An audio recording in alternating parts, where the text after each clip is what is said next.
Welcome to the Soul Fam podcast. On this week's episode, Sujan Datta, an energetic healer, practitioner, and nephew of Yogananda, who established yoga in the West, appears on the Soul Fam podcast for the third time. Sujan was our very first interview way back when we did audio only and has graciously returned for the third time. Sujan brings his point of view about the divine feminine, the divine masculine, and the strength in each of us, empowering our divine masculine and divine feminine. He also suggests the very, very powerful creative energy of love, which we all possess, and how the importance of love is critical at this time on this planet.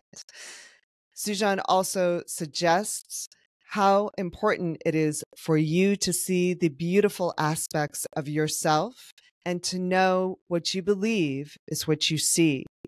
What you believe in yourself is what you will see in your daily life. And we could all use a little bit more of that, right? A little bit of positivity, a little bit of beauty, a little bit of imagination. So I hope you love this upcoming episode, and I apologize in advance because I missed the beauty memo on this Monday morning edit. So hope you'll bear with that, and I hope you love listening to Sujan.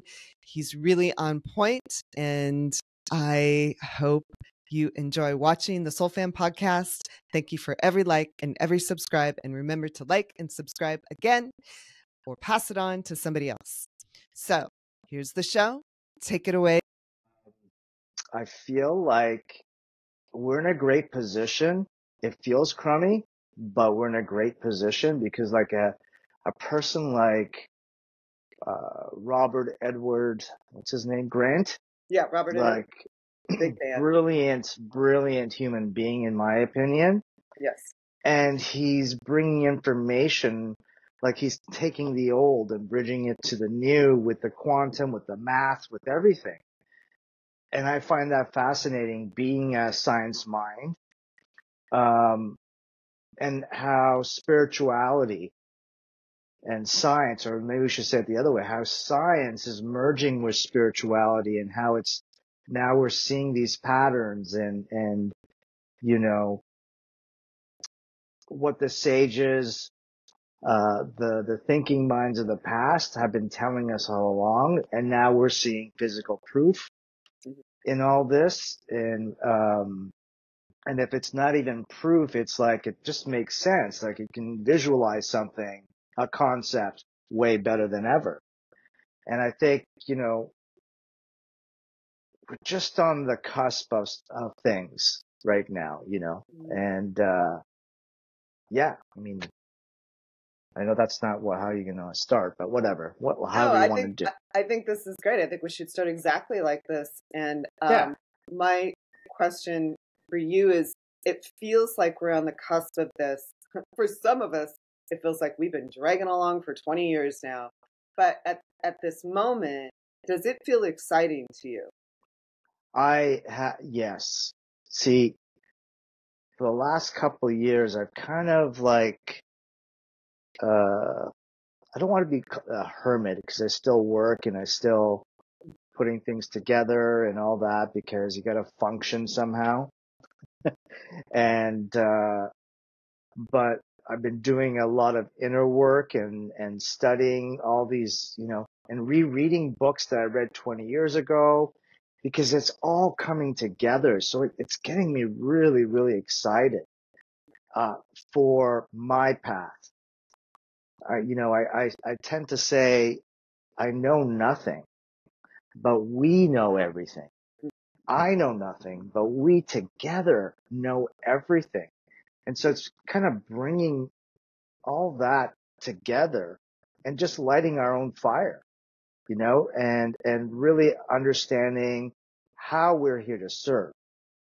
And, this process that I've gone through, a big framework guy, here are the steps, but the framework is circular. It's not even, one step at a time, because you find yourself on a step, but then you see all kinds of other things that are related to the first step and the last step. It's just mind blowing when you actually take the time to look at things with different eyes, Mm-hmm. different lens, perspectives, and we're seeing, the awakening process that's been happening, as you said, in the last 20 years. Yeah, I've been doing this for a long time. And to me, it was through service and helping others that helped me understand not only myself, but how things work from my position, right? So Mm-hmm. the awakening is everything's crumbling, right? And the old systems like the Piscean age, as we transition to the Aquarian age, nobody has a date. It's not like, okay, Right. December 25th, Jesus' birthday, we're going to now be free into it's this transition because each epoch or um, age, whatever you want to call it, is about 2,000, 2,100 years old. So as we're transitioning from the Pisces to the Aquarian, what was the Piscean age about? I mean, really, it was about spirituality, religion, but there was sacrifice and there's compassion and alignment with a nation or a religion. Like all those religions were born, so to speak. And it created separation.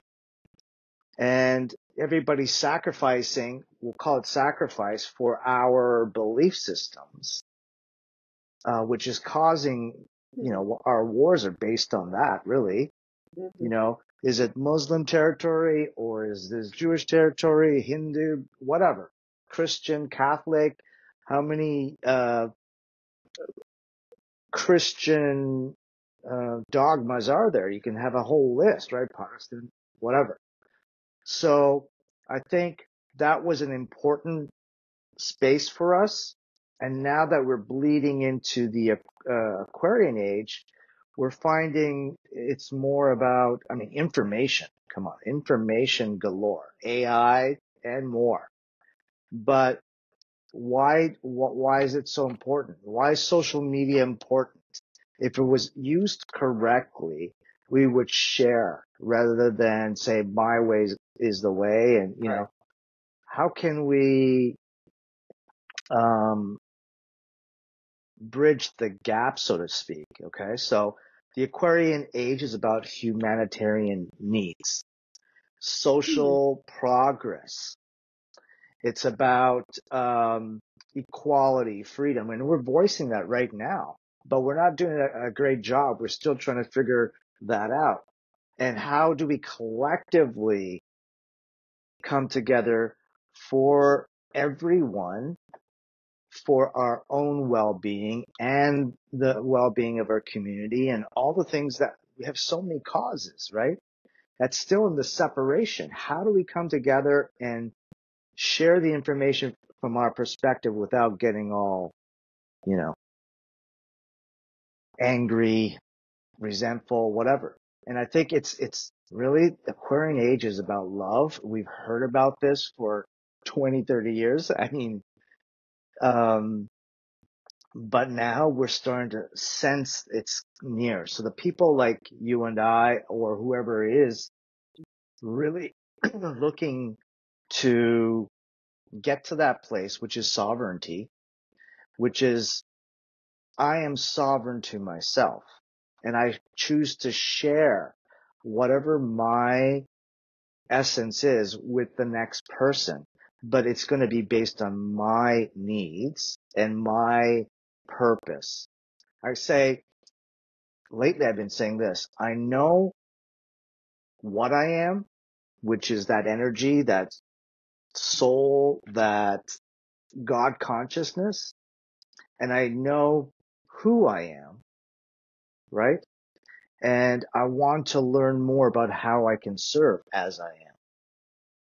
So by having the confidence of knowing who I am, the self-discovery, the self-realization, is key. And I think that's where we're sitting right now. And now that the quantum world, the science world is saying, hey, everyone, this is what we are. We're, like Wayne Dyer's been saying, we're spiritual beings having a human experience. Now we have to discover that, because life is about experience, right? So, and people say, I know. And we've talked about this in past podcasts. It's like, okay, but how do I say it? I know what I know, and I know what I don't know, but I don't know what I don't know.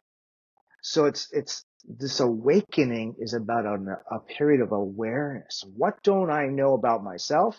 What don't I really know about what I don't know? And so this is a beautiful time. It's exciting, as people are into law of assumption and quantum physics and science, and these are all based on Hermetic laws, which has been around for thousands of years, right? So, and we utilize it in energy healing. We're utilizing that law of vibration, law of, mentalism, and it goes on, law of correspondence, cause and effect. All these apply, and it still applies. And so, we're breaking down these traditions that no longer serve us. And we're seeing that with our, the elections, the wars, the polarity of people. And I think if we don't experience this polarity and why it doesn't work and bring it to a balance, we're you know, we're going to fail in a sense. So it's about unity consciousness. Let's start from the basic. Let's start with those Hermetic laws, or, the laws of the universe. I think that's what we are. We are the law. We are one with the creator of all, and we get to co-create with the all. And we create our own reality based on who we think we are, right? Who we believe we are. What's that famous Descartes? I think, therefore I am, right? And you've heard me say this in the past. I love, therefore I become. That's my offshoot of that. I love, therefore I become. Because I know this is an ongoing expansion, right? The universe is expanding, so must I. And, but we're the ones who are giving meaning to life and how we should go out there, and we're taking the outer world and seeing how I fit in there. But right now, as we go into the Aquarian ages, this is who I am. Now, how can the outer world fit me in? It's a slight difference. Okay, hold on. So Yes. I want to ask this question, because this is a question I think that comes up for a lot of us in this equation. If I know who I am, whether it's my oversoul, if I know who my true essence is, why is it necessary for me to fit in? Why can't it work from the other way? Because we forget why we're doing what we're doing. Why am I trying to fit in? I want global conscious togetherness. And so here I am. I know that I'm powerful in this particular area. Now, where in the world can I contribute? How do I serve is what it boils down to. Right. We're here to serve. So without expressing who I am, the world won't know where I fit in the sense of the global, holistic approach to helping each other. That's what I'm saying. Right. So going back to something that you said early on in this conversation, we were talking about how, like, you're great at creating a framework for people so that it gives us some logical steps to sort of follow. But I may have misinterpreted this, but part of what I thought you were saying is the first step is also the last step. Like things seem to be coming full circle for us both internally and externally. Is that Yes. clear? Is that my understanding Yeah. or an understanding? Because of the law of polarity or duality, or, the Hmm. poles, when Right. here's the thing that's happening. Um, we think positivity is the light. Okay. And positivity is going to bring us everything we want. And okay, in the chain of, manifestation, right? If I do my positive affirmations and do, visualizations, I'm going to bring that in. However, what's dangerous is that if we think we're just positive, Hmm. we might be missing stuff. So the whole Oh, thing is, okay, so this is the positive. Where am I being a block to myself or negativity, or where am I being negative, or patterns that are not my highest? We can't ignore. We have to go to the opposite side, or the things that are blocking us, in order to find the balance where the light actually happens. Just like a light bulb, two poles. The light doesn't happen on the positive pole. The light's that's happening true. in between. Right. So it's In the between the charges. awareness. Yes. Awakening is the Hmm. awareness that we have the polarity, which is the law and the cause and effect, which is one of the laws of the universe. So it's in accepting our flaws and understanding I can't do that pattern. So if I accept that I do that sometimes, I'm going to make better choices in accepting both and integrating to the awakening, to the ascension. Like there's so many words, right? So I think that's what's circular is that, oh, I did that. My goal is this. I had to learn this and accept this in order to be that. So that becomes a holistic approach to being whole Hmm. and healing Hmm. and being empowered and being sovereign. All these things, all these words that are popping up now that we'd never used before, you know? Right. We never used in the collective. You and I might use it in a conversation, but it's sort of becoming normalized in conversation in general, and even in Yes, articles or magazines or the press or whatever, or that's commercials. right. I just saw a magazine at the grocery store yesterday about manifestation. I'm like, when did that happen? Right. Like that And just happened. and to your point, we've been talking about these subjects, or like I read Power of Awareness 20 years ago by Neville, or 25, whatever it was. Power of Awareness by Neville Goddard. And I read it, it blew my mind. And then I went to Joseph Murphy and all these manifestation gurus, if we can call it that. And then you just kind of forget because you get lost in what you're creating. And then and then you find it again. And now not everybody, Right. but those people who are choosing to look at it that way. And I think we're just beginning to become aware, but because there's the social media aspect and the videos and YouTube and all that, the information is there. Now we have AI. You could probably type that in for all I know. What are the laws of assumption and blah, blah, Oh, blah, blah. sure. So what is that? If we know how to use that for our purpose in creating a unified conscious place, then we got power. But if we're using it to be powerful, to uh,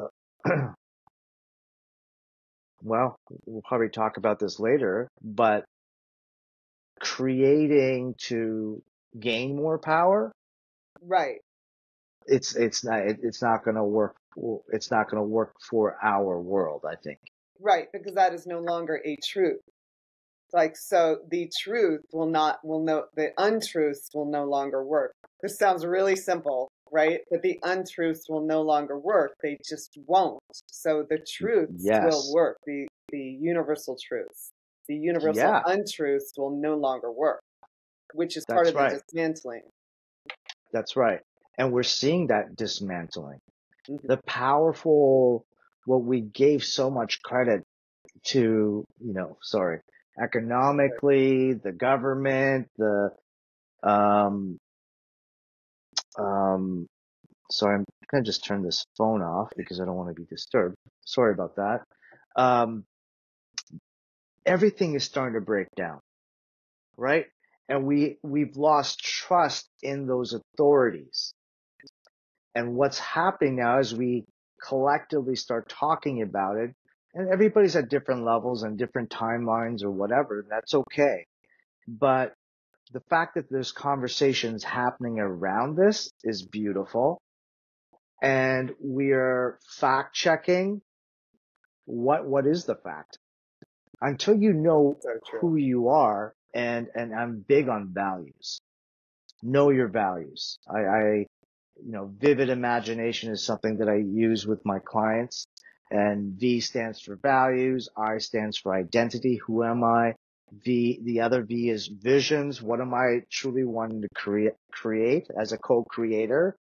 I is the intention. Why do I want to do this? And then D, destiny. So even in vivid, it's a circular. It could be even, for all I know right now, it could be even the infinity symbol. Right. But we're trying to find the center of that infinity circle within us. And this is where the sovereignty comes in. This is the self-empowerment.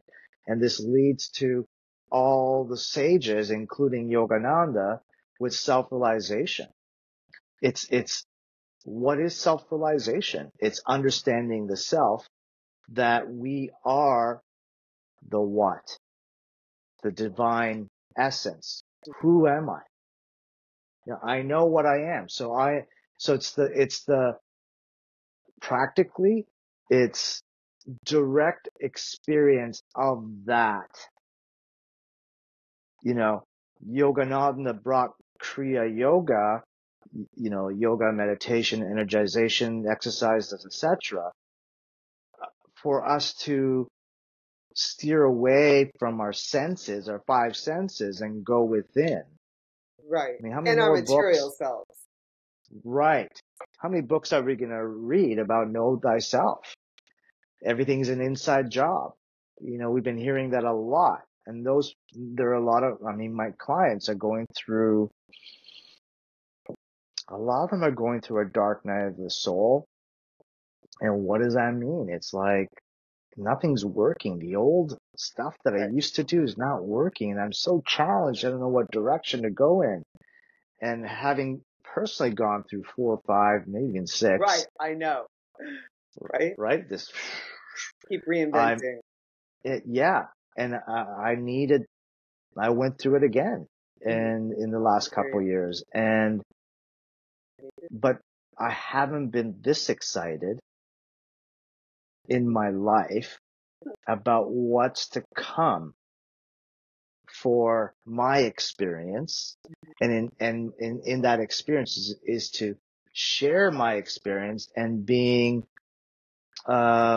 confident, if I can say that, in sharing what I have experienced. And I went back through relationship, through all that I experienced, all the way back to my teenage years. And I found some root disturbances, blocks, uh, and it's blown my mind, right? Because why did I act this way? And, why did I, back away from stuff? I finally figured that out. And it's through that vivid that I'm talking about, really doing the work again from a different perspective, that has brought me to this space. And I don't know where it's going to take me, but it's okay. Um, it's going to land. I exist. Right.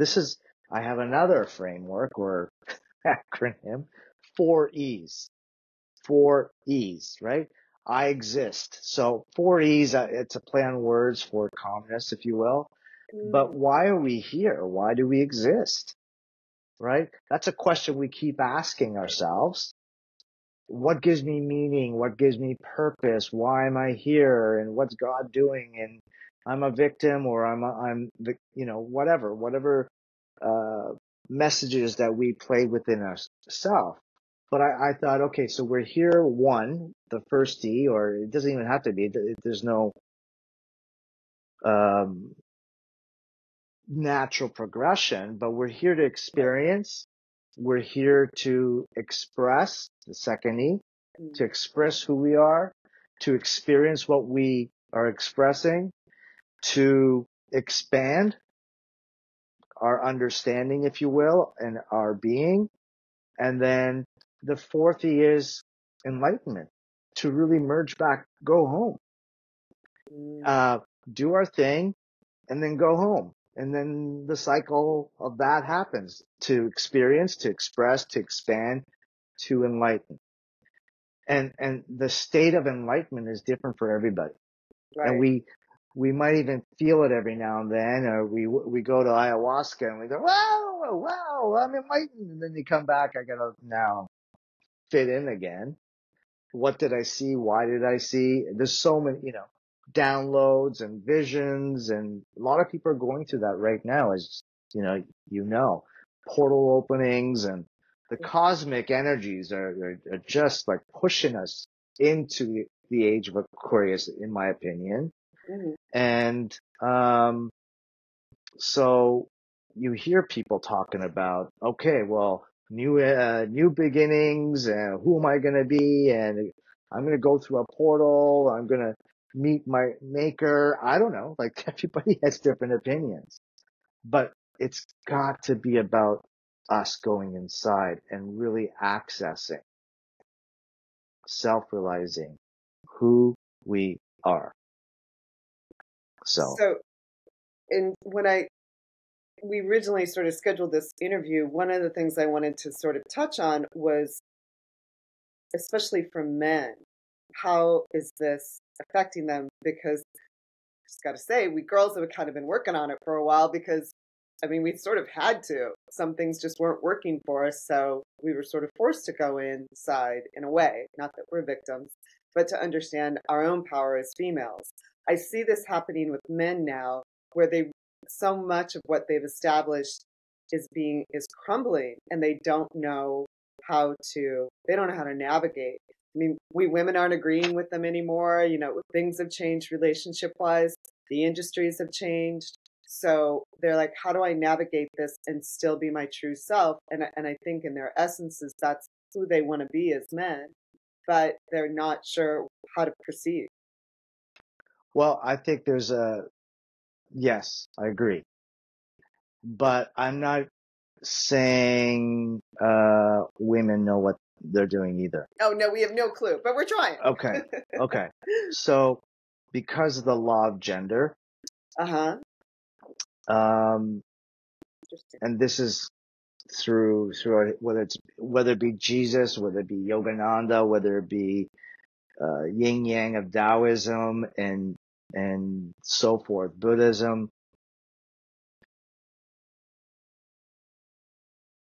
Hinduism, gods and goddesses. Listen, everything has a masculine and feminine in it.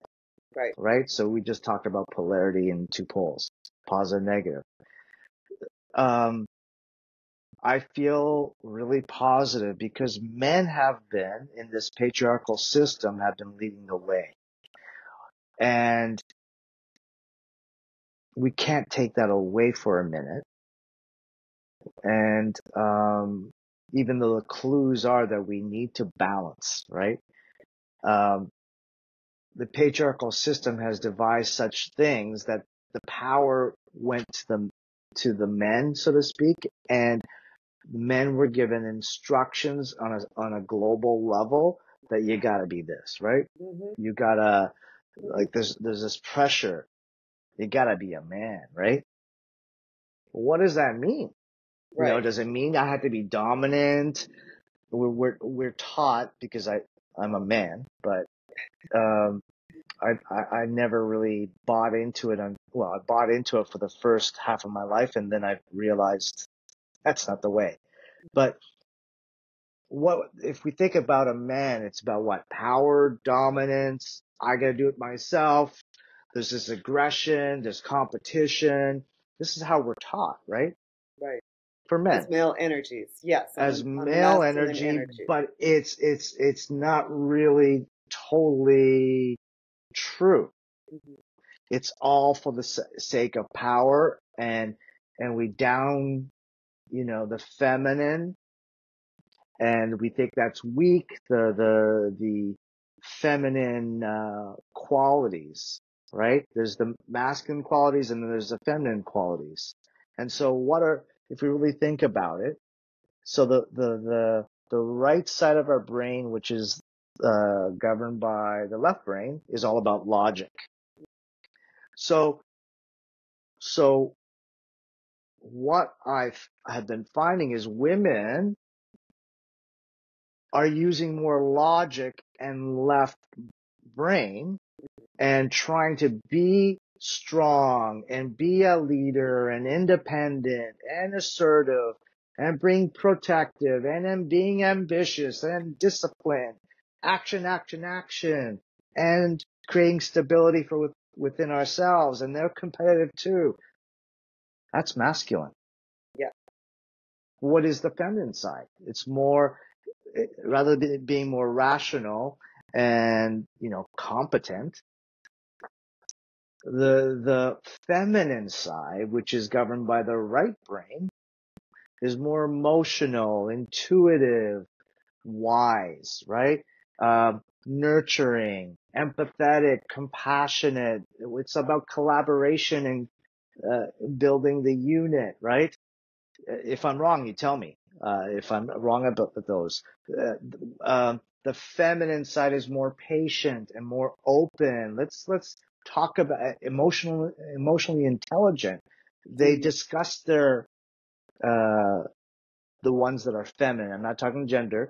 Feminine are more open to emotional intelligence and resilience, right? They're more receptive, trust, humility, connection. Okay. Masculine, feminine. So when you look at the women in power, are they projecting that? Frankly, no. They're acting like the guys. That's right. They're like the masculine, I should say. They're like their masculine energies to achieve. So let's beat the men up using patriarchal systems and blend it with a little bit of, like, there's some beautiful leaders that are out there right now that are finding the balance. Men and women. But I don't want to go into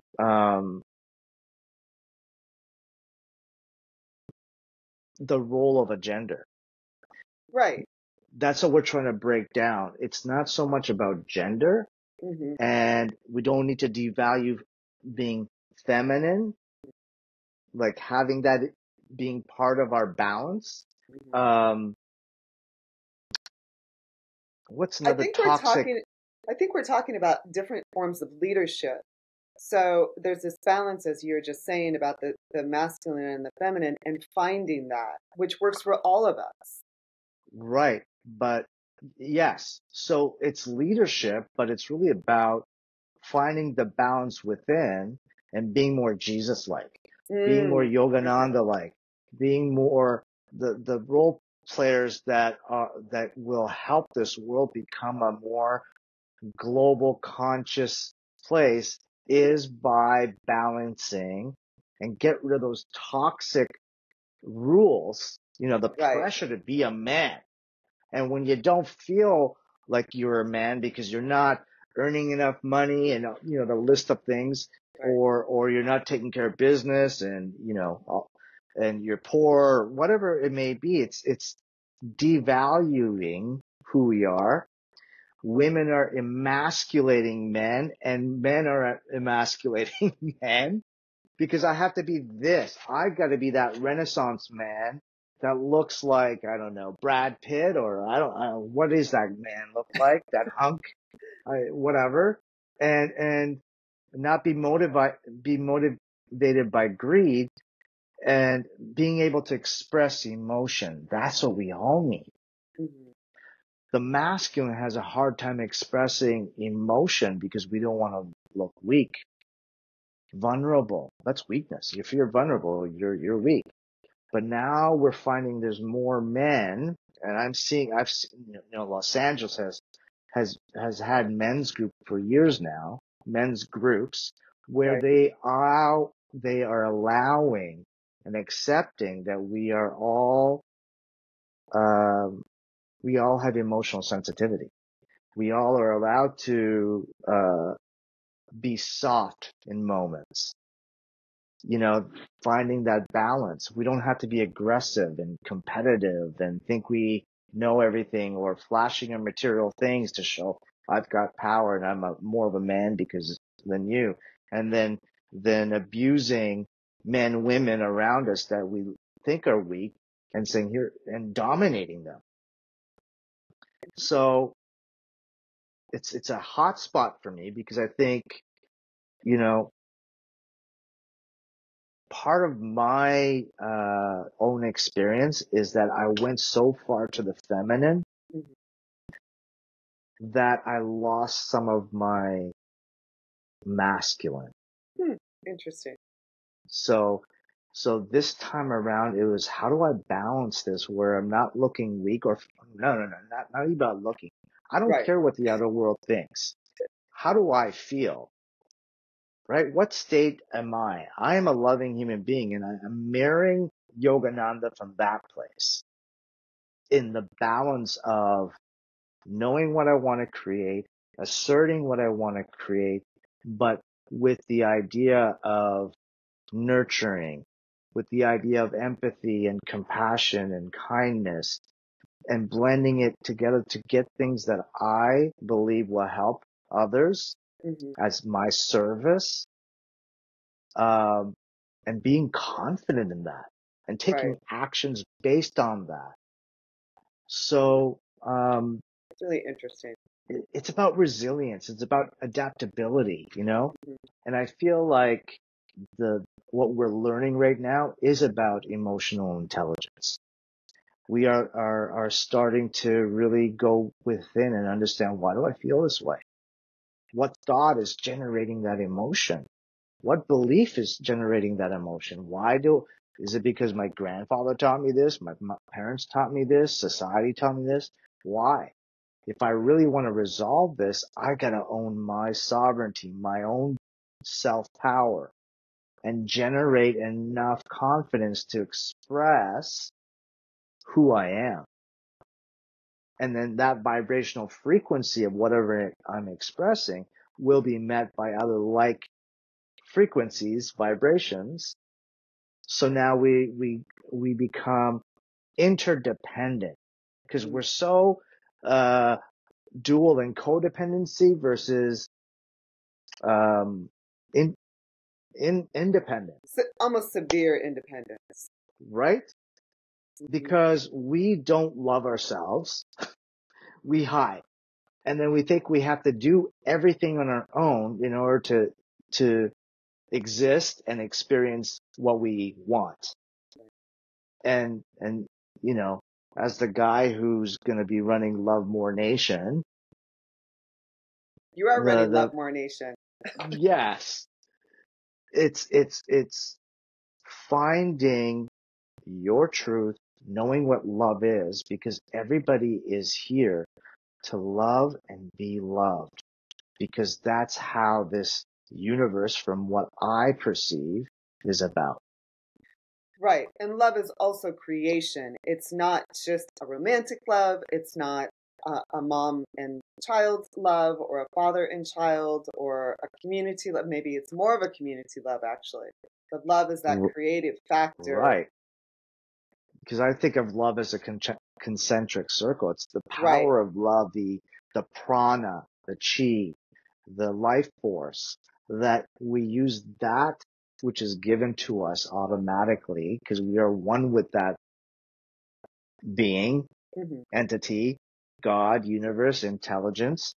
And we are taking that energy through our breath and then creating, to your point, whatever it is that we need to create, and cycling through that breath of love to create more love. That's why I call it love more. So it's about understanding, going back to what I said earlier, that I know what I am. I am that. And then filtering it through my vessel, my body, my being, in knowing who I am. And when I know who I am, I know how I can serve as I am. And it's all, again, cyclical. It's all coming like the breath. So do you feel, especially through your own work, is this a vibration that we need? Like, is there a signature vibration that each of us sort of have, a frequency, a knowing, a whatever it is, that when I'm walking around, going to the grocery store, or working on the podcast, or working on a film, that, you know, if I'm carrying this vibration that is significantly mine and is from that core of love, is that a kind of key factor? Is that a key to achievement? Is that a Yeah, key to influencing the collective? absolutely. Um, Listen, we all have different stations. Mhm. Let's use the old analogy of a, I don't know, radio station or TV station that we love, right? Mhm. And we stick to those stations because that's what gives us fulfillment, joy, you know, whatever it is that we're seeking and feeling that, you know. So you could like country music and I can like rock music and so forth. Stay in your station. Go into that station. And what does that station represent? Your values, your intentions, your identity, you know, your destiny. So that frequency, the station that you land on, that you feel joyful, truthful, conscious, is a station you need to continuously listen to. But for our intents and purposes, we are like a speaker that expresses, exhibits, emanates that vibration out. When you know your station or your frequency, you're 99.9. Great. Right. That's where you belong. If you're 98.1 and listening to contemporary music, that may not be giving you everything that you need, but oh, all my friends are listening to 98.1. I better do that. But you're doing yourself a disservice by not listening to 99.9 or hiding it or Mhm. suppressing it. So everything is frequency. Everything is, now that quantum physics is telling us, everything is vibration, which is what Hermes said, right? So what we're trying to land is, what do I value? What do I want to express? And so without feeling the need to change, without the need to have firm boundaries,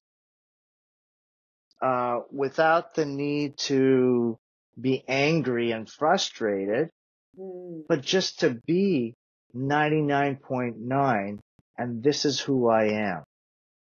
I honor you and respect that you like 98.1, but I like 99.9. Right.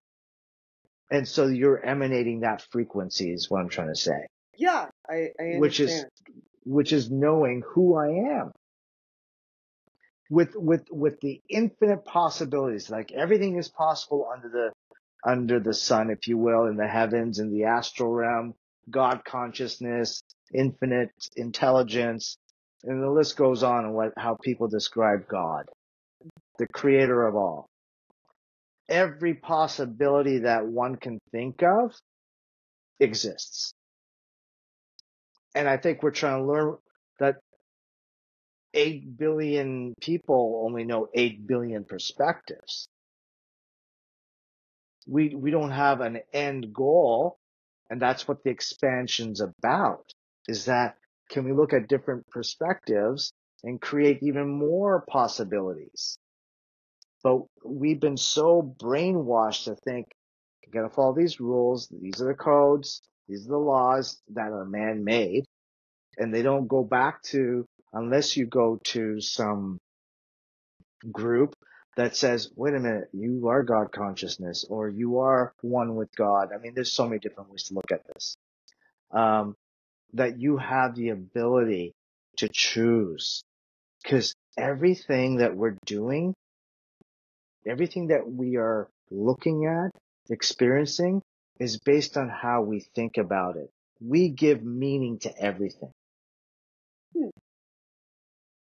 Everything is based on how I think. And so I choose to be either angry or joyful. I choose to look at this scenario as, oh my God, the injustice. Or you can look at it, oh my God, here's an injustice. How can we make it justified or good for everybody? Or this happened to me. I'm not a victim. What did I learn? You know, so we're all going through this. Some are ignoring it. I'd say a majority are ignoring it.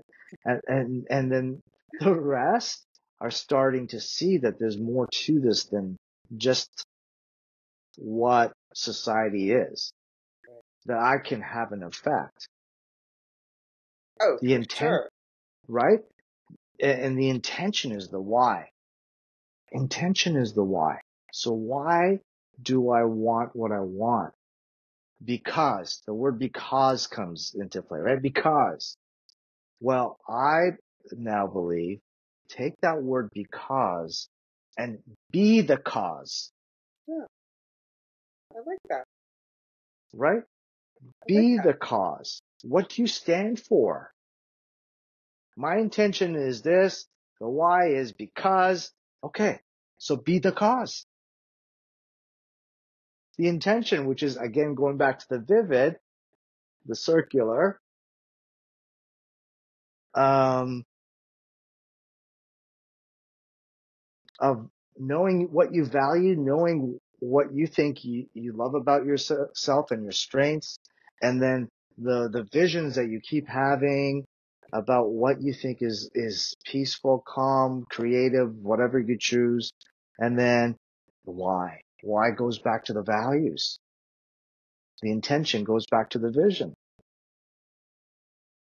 The destiny is the cause to have the effect on others, to serve. Okay. So, Sorry. no, this is great. Here's my Okay. question. So, the desire to serve or the purpose to serve, like I think that's still new. It's not new, it's old, but I mean, my great aunt was a missionary. That's part of my DNA, actually.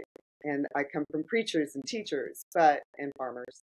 But the sense to serve, is it necessary? Is it really part of our purpose to serve? Or is this, we got to convince the collective it's really your purpose to serve?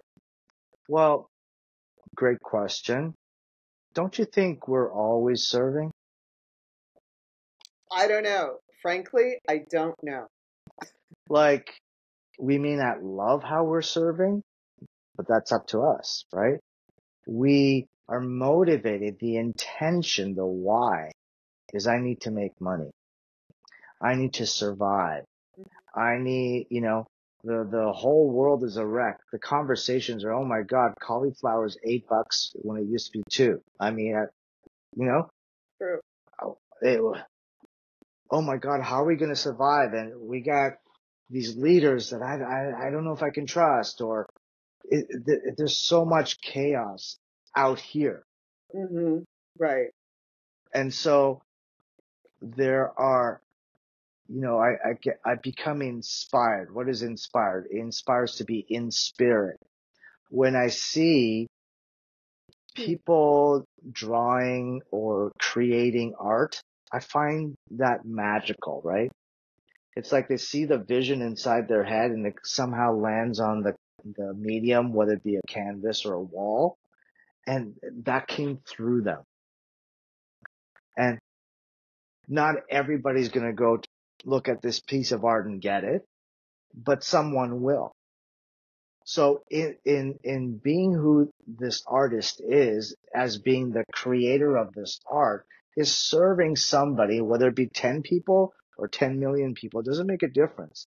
You have just served a possibility of beauty to another human being. Mm. I could be the best barista at Starbucks. This person came in and asked for a mocha blah, blah, blah, and I gave it to them, but I had a little bit of a little love in there. But we've become so self-obsessed lately, so selfish, me, me, me, me. I will give you that service if you pay me X number of dollars, and then I'm just going to give you 75% of the effort to make that happen.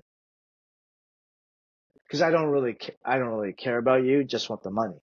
Because, you know, the core why is my survival. The core why, my cause is about me. And I serve every day. I hate my job, or you know, I'm a doctor and you got 10 minutes. Time is money. Like, we've lost that. I think we both have experienced kindness, compassion, and respect. We've lost that. It's time to come back to that. And love is respect. It's self-respect. It's self-understanding. It's to be valued, to be heard, to be seen. And so what we're facing right now is that nobody's really remembering we need to respect one another. And even though I hate my job, my service, I just do it for the money. We get to change that collective consciousness, is that if I really value who I am, I'm going to give my 100% in everything I do. And, you know, the goats of the world, right? Whether you go back to goats being the greatest of all time, if you look at some of these fabulous teachers, motivational speakers, I think it was Jim Rohn who said, you got to give it your 110%. It could be somebody else, but I just remember that quote. Be the best at whatever you're doing. And even if it's a job that you don't like, you're learning how to be the best at what you do. And that could go from being, I don't know, a nurse to becoming the CEO of some, I don't know, some nursing thing. But the point is that we don't have that attitude because we're just in surviving, and I can't thrive, and look at all these people doing it, and I'm all alone, and da da da da da. I'm confused. There's so much chaos. Which direction do I go? Oh my God, Bitcoin or stocks or is money, and digitize this, and oh my goodness, there's so much. So we gotta choose. We gotta choose better. We have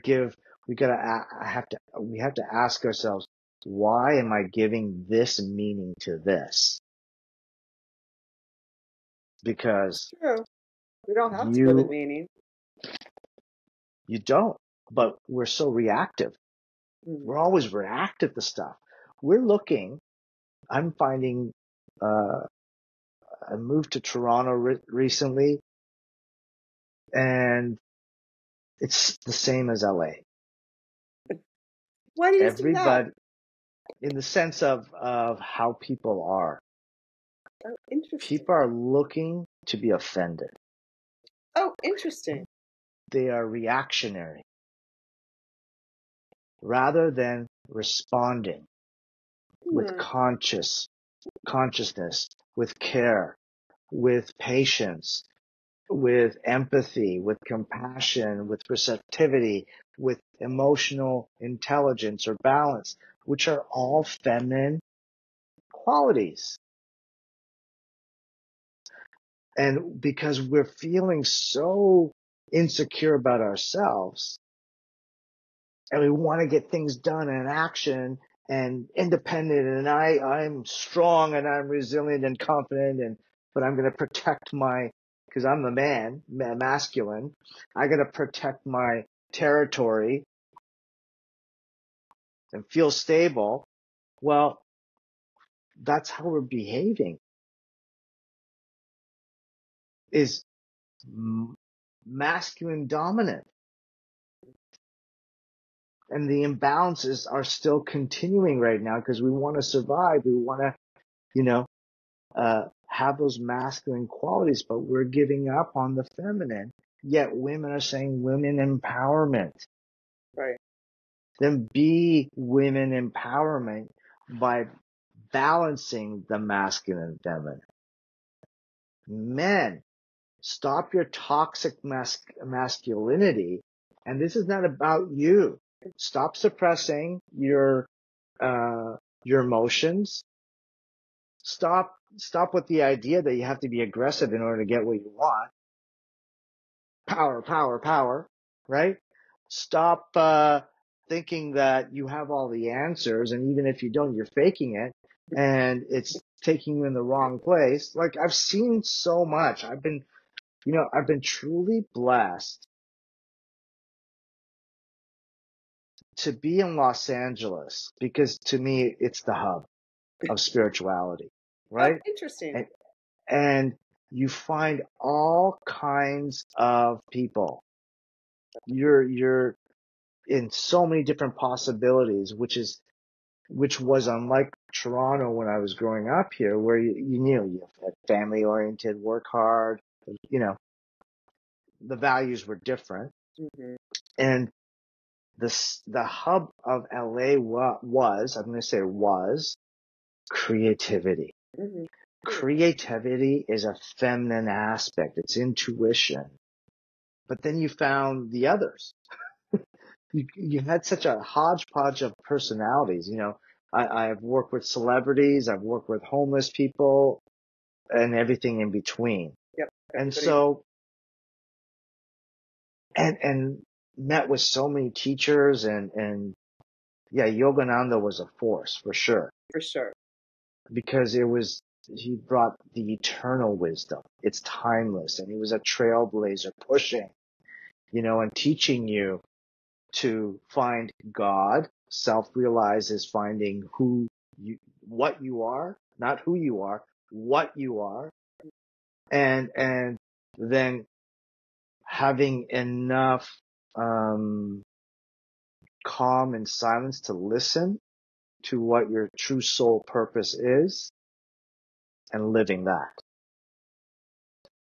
I know I'm going all over the place because I'm so excited.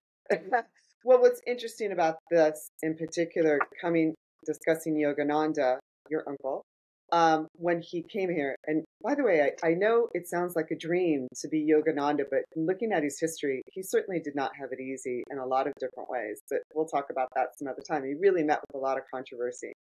And and as many challenges as any business person ever does. So what's interesting is that him coming from the East and settling basically in Los Angeles, and having centers all around the world, he came because this was an efficient country, and he wanted to bring the consciousness of the East to the West, to the efficient West. We're not so efficient anymore. So my question to you is it possible that you're going to sort of bring this full circle from Los Angeles being sort of a hub of creativity and spirituality, and, everybody's sort of here. I mean, we're sort of one big melting pot here. Are you moving that, extending that back to India, in the sense that, I mean, India is becoming very westernized as well, but it still has that soul of humanness, of the existence beyond being human. Please don't say sex. Yeah, I am being pulled to India. Mhm. Um,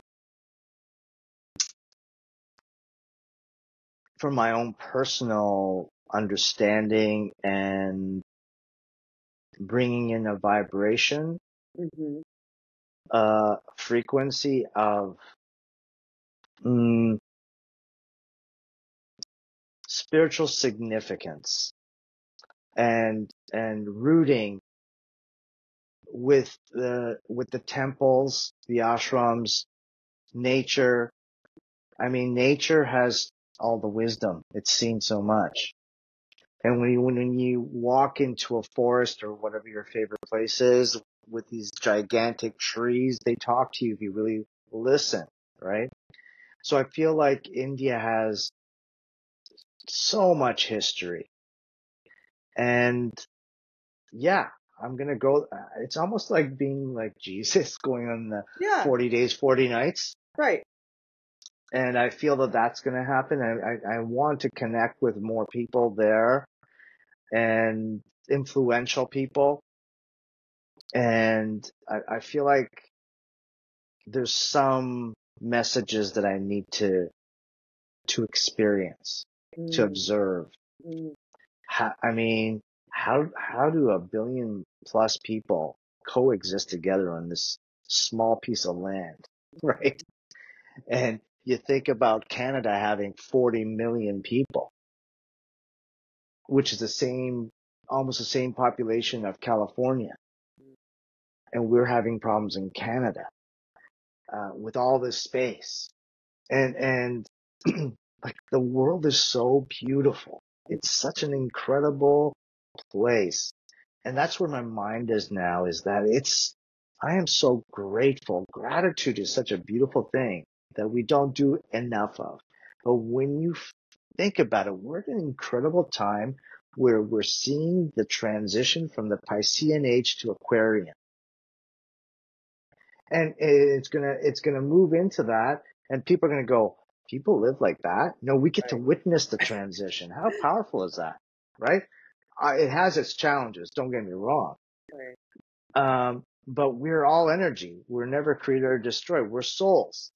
This is just another version of who we are.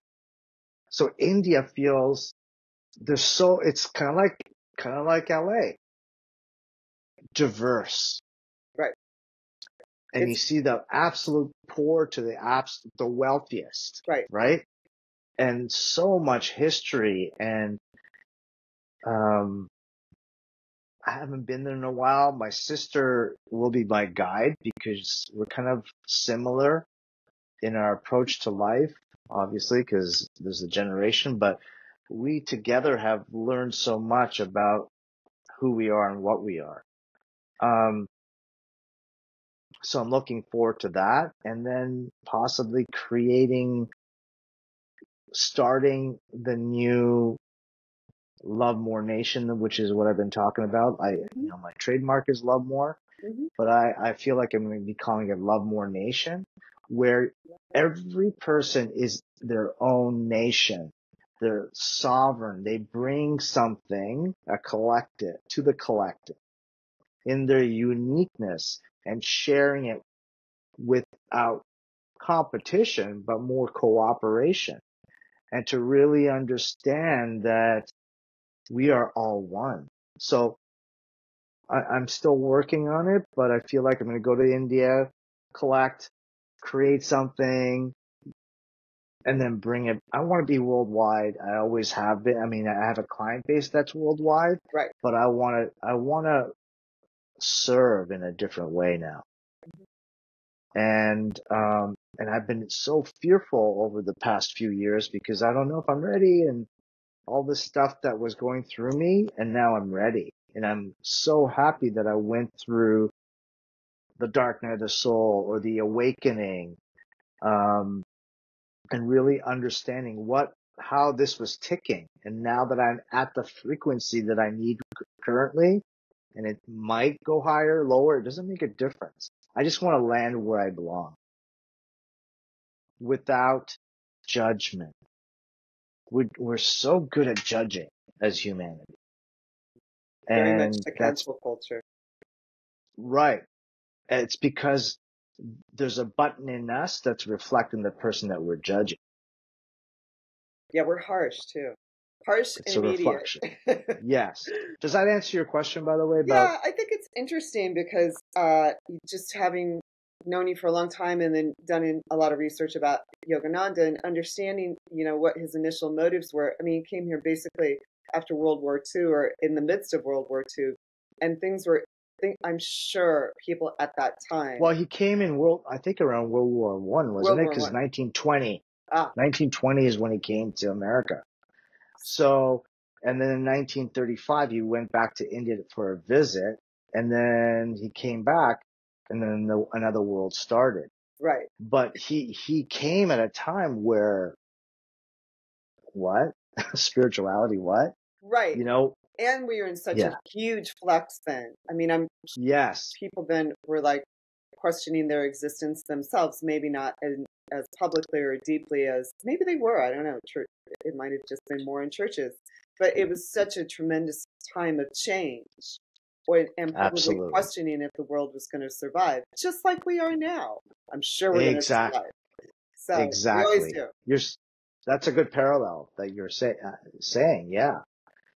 And, I feel honored and yet privileged, to be living in North America. I'm very thankful that my dad came here, Hmm. in the 60s, early 60s, because I look at my own family and the people that are in India, they don't have nearly anything that I have Materially. materially, Hmm. but even opportunities. This is true. Okay, we can always go back to the materials, but what can I learn? What did I experience? And they don't have that level of experience. And even if some of them have got the job and are middle class, I think I'm blessed because I have had the opportunity to meet so many different personalities Hmm. and experienced so many different ways and personalities, the rich, the poor, all it's done is it's brought me a lot of compassion, empathy,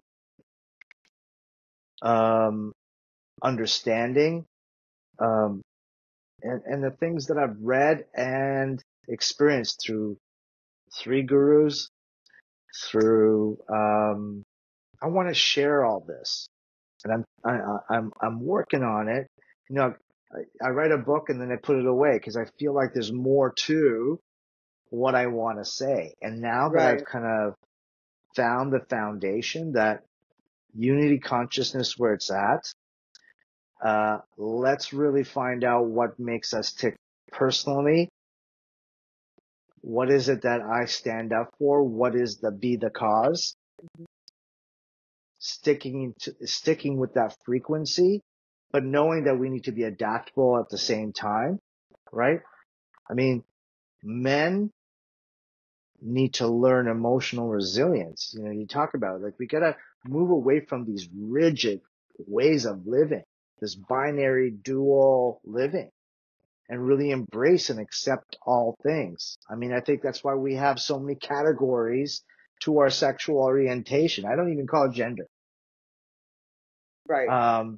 Because I think there's only two in the sense of what Hermes refers to. Maybe we'll find out there's actually hundreds. I don't know. And that we got to find a way to be holistic leaders, looking at it from a Mm. much larger picture, a more balanced approach to life, right? It's not about being assertive. I got the power. I'm decisive. I've got control. But we need to be more collaborators and be empathetic in nurturing and having those feminine qualities balance out the masculine, right? We need to really look at what's within our mental. If law of mentalism is a way we create what we create, what is it that we have in our mindsets? Because it has to be accessed through our heart sets, which is connected to the divine. So we have to do a better job in embracing the feminine, both men and women and all genders or labels, right? And we got to be able to communicate with each other with vulnerability. I may not have the right answer. I'm seeking your perception and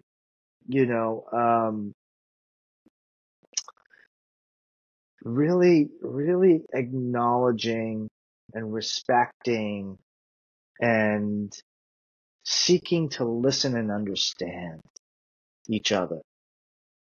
Don't just pick a side because, I've always been a Democratic or I've always been a Republican and da, da, da, da. No, we gotta redo this in a way because the system is breaking. It doesn't work anymore. And the need right now for, I would say, social harmony. Stop trying to make others wrong so that you could be right. Stop choosing a side. Look at what's really going on instead of what you only see from one perspective. Really listen, observe. And this has been, observing has been, a pinnacle wise approach by every teacher that I've talked to, whether it be the Jewish tradition, whether it be, it doesn't matter. I've been to all the houses because I was curious. What's the difference? Right. But when you go to these houses, they all emanate the same thing. Pure love. Pure love. How it's interpreted is, different. I like that But you call different religions different houses. That's kind of refreshing, actually, since we often pit our religions against one another. Right. Which is the Piscean age. But I think it's going to be more wisdom, Sujan. I think you have a lot of wisdom, a lot of knowledge. I think this is interesting in knowing you and watching you evolve over the years. It's also representative of us kind of unveiling ourselves, like we're allowing, or I think the energies, actually, the cosmic energies, space weather, whatever it is, solar flares. It's like the truth is coming through both for what's in our physical existence and for what is ourselves. So it's interesting to see you unveil you. Thank you. I appreciate that. I mean, that's the game. The game of life is to unveil God consciousness, in my opinion. And, I've been rereading. I have a different, viewpoint about these prominent spiritual leaders. But, Jesus comes to mind, Yogananda comes to mind, Krishnamurti comes to mind, Neville Goddard comes to mind. Dr. Joe has done some great work. Greg Braden, Robert, Edward Grant. And there's so many. I mean, I love Carolyn Miss, who has evolved. Right. I don't want to just share the men. There's a lot of incredible, powerful women. Marianne Williamson, who understands the core essence is love through Course of Miracles. So all the messages are just rampantly coming through, and thanks to a medium called social media or YouTube or whatever, we are able to turn to the channel that makes sense for us and then emanate whatever wisdom that comes through us out to the world. I say I'm Krishna's flute.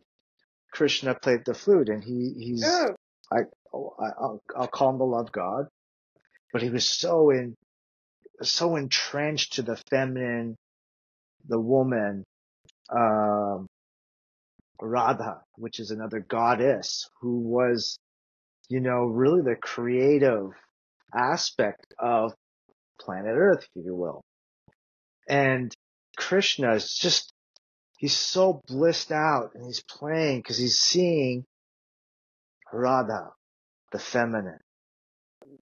And what's running through him is an emanation of her love. It's just a beautiful. So the flute is what we are. Mm. In Hinduism, they call it Sat Chit Ananda. That's why we're here. Okay? Sat is truth. Chit is mind consciousness. And Ananda is pure bliss. So Yogananda means bliss of yoga. So it took me a long time to come from a little kid out of Toronto who was one of few brown boys who went through racism, who created a character of being a clown sometimes, and then it went to becoming an intellect, and then it became a lot of different things, and some of it you've met. But I now sit here with joy that all that taught me to what I am worth, to what I am here to be, to know what I am, who I am, and how I serve. So that's the beautiful thing about what's going on in this moment. And it's only going to get better, but it's going to get worse before we can get better. If we don't understand the polarity of what we're doing, we're just going to continue on this, well, not so great life, in my opinion, Right. of what we can be potentially. Right. So we'll see how this all works out. We'll see if we sort of fracture into two different worlds. And I love that word fracture because fractals, I'm sure you've heard that in quantum. We're all a fractal. We all have the whole in us.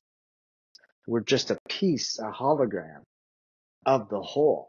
And if we can learn to access that hologram and shift ourselves in a way to being closer, if not being what you're here to be, now we all become messengers to each other. And to ignite passions, inspiration, enthusiasm. Enthusiasm comes from the word entheos, which is in God. Inspiration, in spirit. I mean, that's why we're here. This is not end all be all, this is just a moment in time. A canvas, if you will, right? You're going through, what comes to mind? Remember those projectors with the slides that you put in? Mm-hmm. A carousel? Right. You have access to the entire carousel when you go into a state of calm and silence, and you can move through each slide. And right now we're choosing to be Sujan and Diana, right? And in this moment, everything's happening in this moment. And that slide, when you project it onto the screen, is the moment. This is what you're seeing.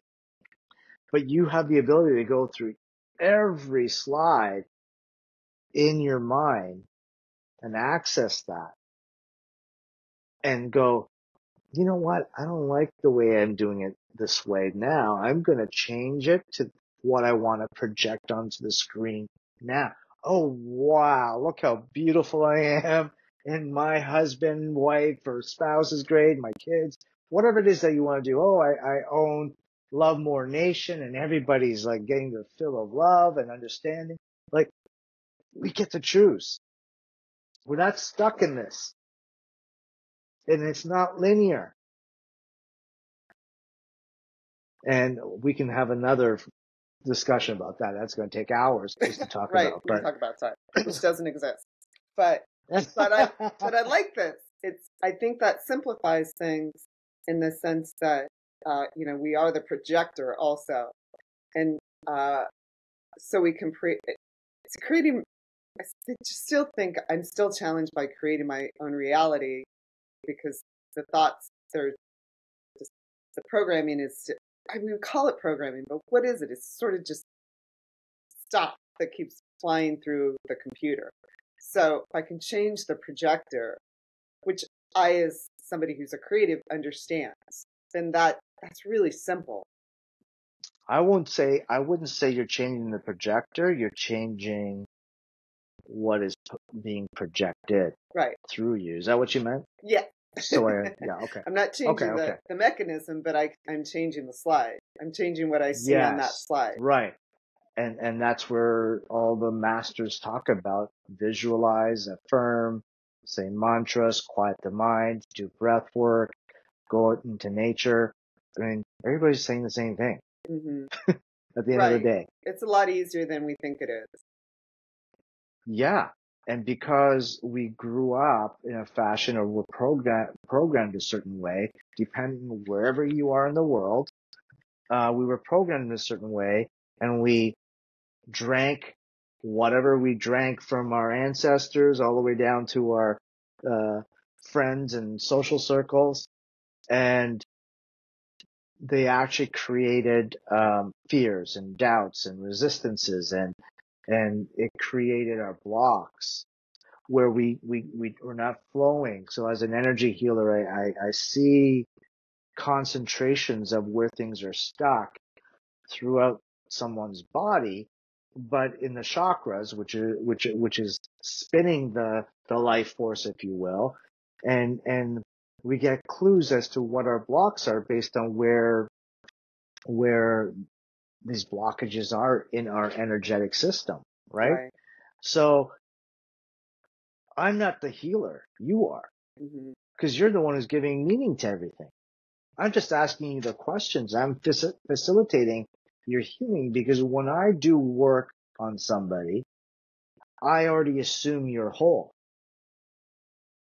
The law of assumption.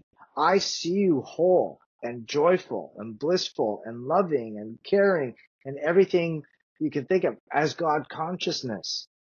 So when I go into that space of a higher vibration, I'm bringing that to each session without having to say it, because I want you to reflect what is going on.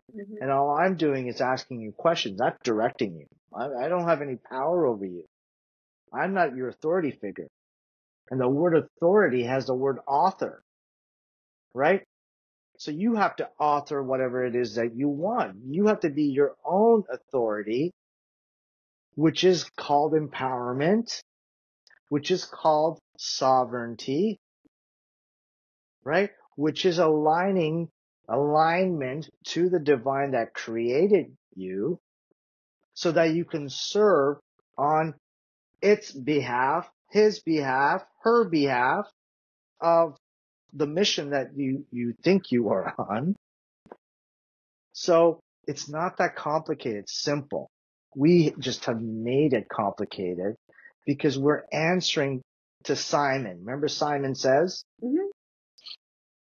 Everybody's an authority figure over us and what we should be or shouldn't be.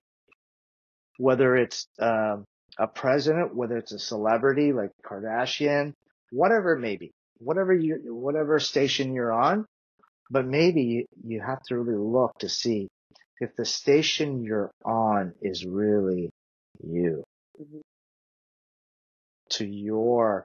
for your highest potential. So, and frankly, whatever you're really comfortable with, because if you're truthful with yourself, is this really where I'm comfortable at? Is this really my true essence? It's not even where you want to be at. It's like, is this truly who I am? Right. That's interesting. You use the word comfort. Why did you use comfort?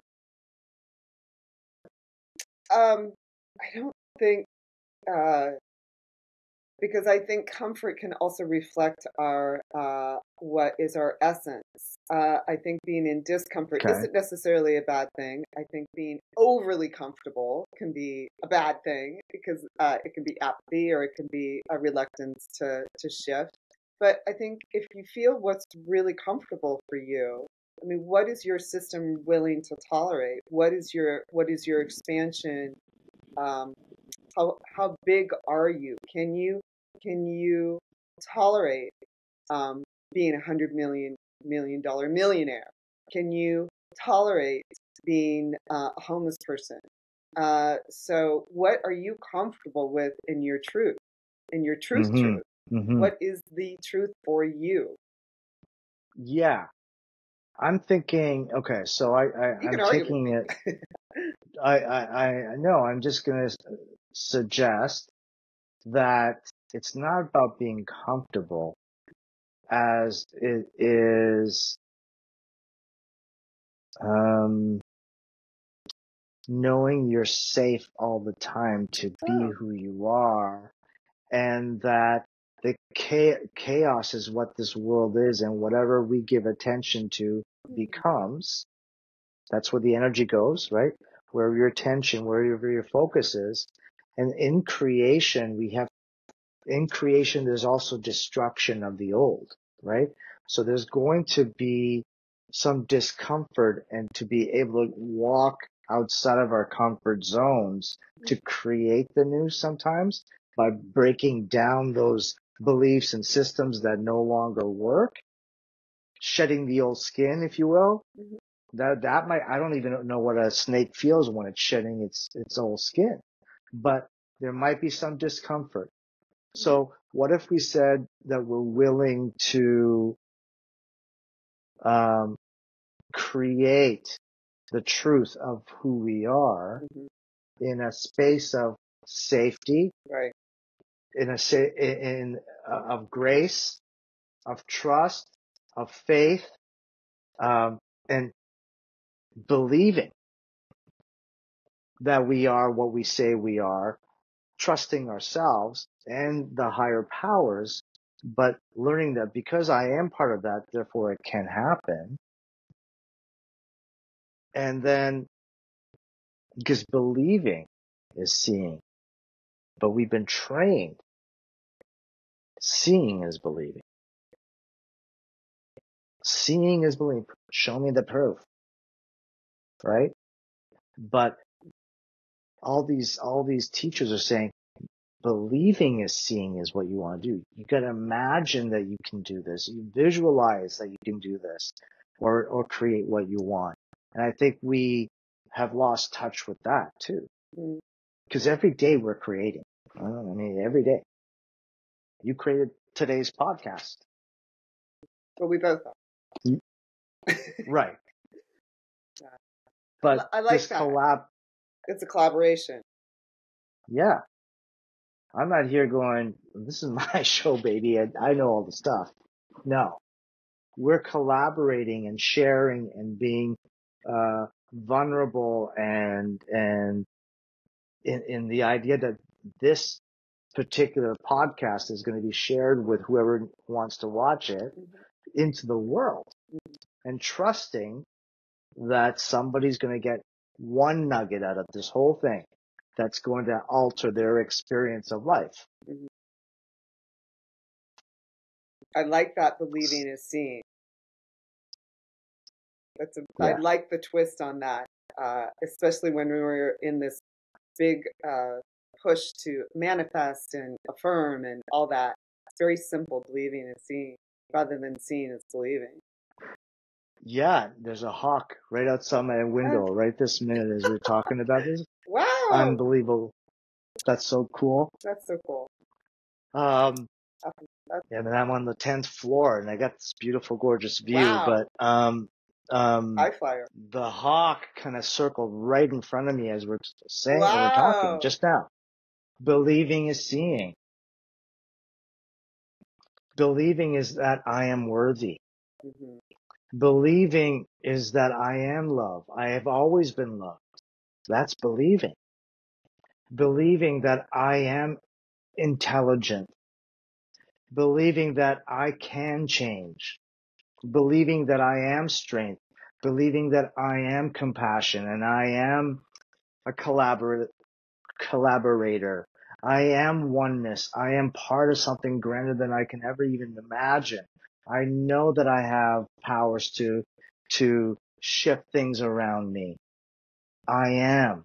I am. I am. You know, that's what I say every day. I am. Because the I am represents the creator of all to me. Just like Om, you know, that's the vibrational frequency. We're seeing more and more frequency based, um, uh, modalities, if you will, sound, right? Crystal bowls, etc. It's always been there. Right. Even in healing, in We, our medical devices, we're seeing it much more clearly. Med beds, all of those sorts of things are becoming more predominant. Thank goodness, because they've been around right, forever. This technology has been around forever. It's just been a lack of support for it. So right, because it's too woo-woo. it's too woo-woo, and the And pharmaceutical yeah, companies couldn't benefit from it. Did I say that? right. Yeah. So So it's an interesting time.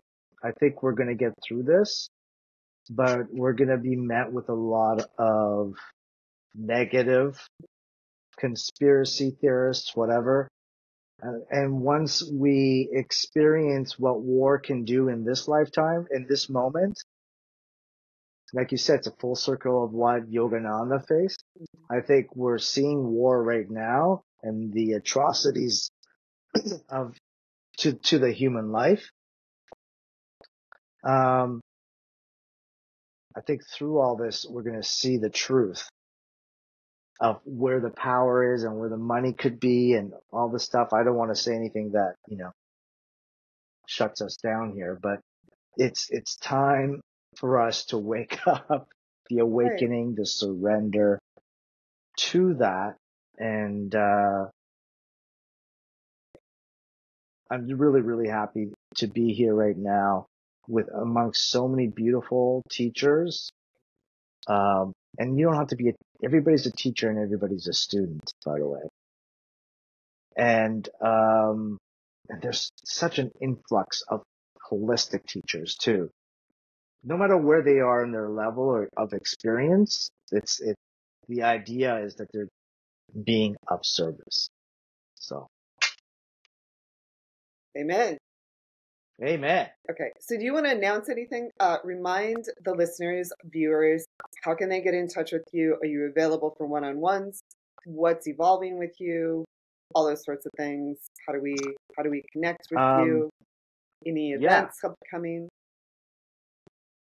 I've been developing. I'm in that development stage, Mm-hmm. and the actual manifestation is going to be happening probably spring of 2025. But my trek to India is going to happen early part of 2025. So I'm holding off. But yes, I'm still doing one-on-one sessions. I'm doing some seminars locally. So they can get a hold. The number one thing right now is my Instagram, Okay. which is Sujon Data Healer. And I've been really just being right now. So I'm just putting all kinds of stuff on there. But if you want to talk to me personally or DM me is the best way. And if you want to book a session, we can do that through Instagram. You can go to my website, although that's going to be totally coming down and reinvented, but that's okay. Yeah, or my email, sdataboy@gmail.com is another way, which is solid and secure. Right. But yeah, watch out. Here I come. Love More Nation is coming.